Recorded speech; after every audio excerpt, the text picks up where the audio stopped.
টাইগারদের ভারত সফর চূড়ান্ত, সাকিব, মুশফিক, মুস্তাফিজ, তামিমরা এবার ভারতে যাবে। টেস্ট ক্রিকেটে বাংলাদেশের অভিষেক প্রায় ১৭ বছর, অথচ এত বছরে ভারতের মাঠে কোনো দ্বিপাক্ষিক সিরিজ খেলার সুযোগ হয়নি টাইগারদের। প্রথমবারের মতো ভারতের মাঠে আগামী ৯ জানুয়ারি একটি টেস্ট খেলবে মুশফিক বাহিনী। এক ম্যাচের এই টেস্টের নামকরণ করা হয়েছে পেটিএম টেস্ট ম্যাচ।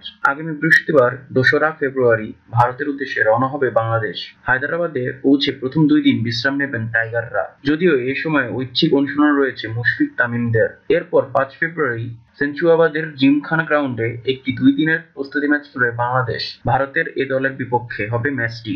এরপর ৭ ও ৮ ফেব্রুয়ারি ম্যাচ ভেন্যু রাজীব গান্ধী আন্তর্জাতিক ক্রিকেট স্টেডিয়ামে অনুশীলন করবে বাংলাদেশ। এরপর ৯ থেকে ১৩ ফেব্রুয়ারি হবে ভারতের বিপক্ষে সেই ঐতিহাসিক টেস্ট ম্যাচ। ম্যাচ শেষে ১৪ ফেব্রুয়ারি দেশে ফেরার কথা রয়েছে মুশফিকদের। উল্লেখ্য, ভারতের বিপক্ষে এই টেস্ট ম্যাচটি গত আগস্টে কলকাতায় হওয়ার কথা ছিল, কিন্তু নানা কারণে সে সময় না হয়ে চলতি বছরের ফেব্রুয়ারিতে হায়দ্রাবাদেই অনুষ্ঠিত হবে ঘোষণা দেয় বিসিসিআই। প্রতিদিন সর্বশেষ খবর পেতে আমাদের চ্যানেলটি সাবস্ক্রাইব করতে ভুলবেন না। ধন্যবাদ।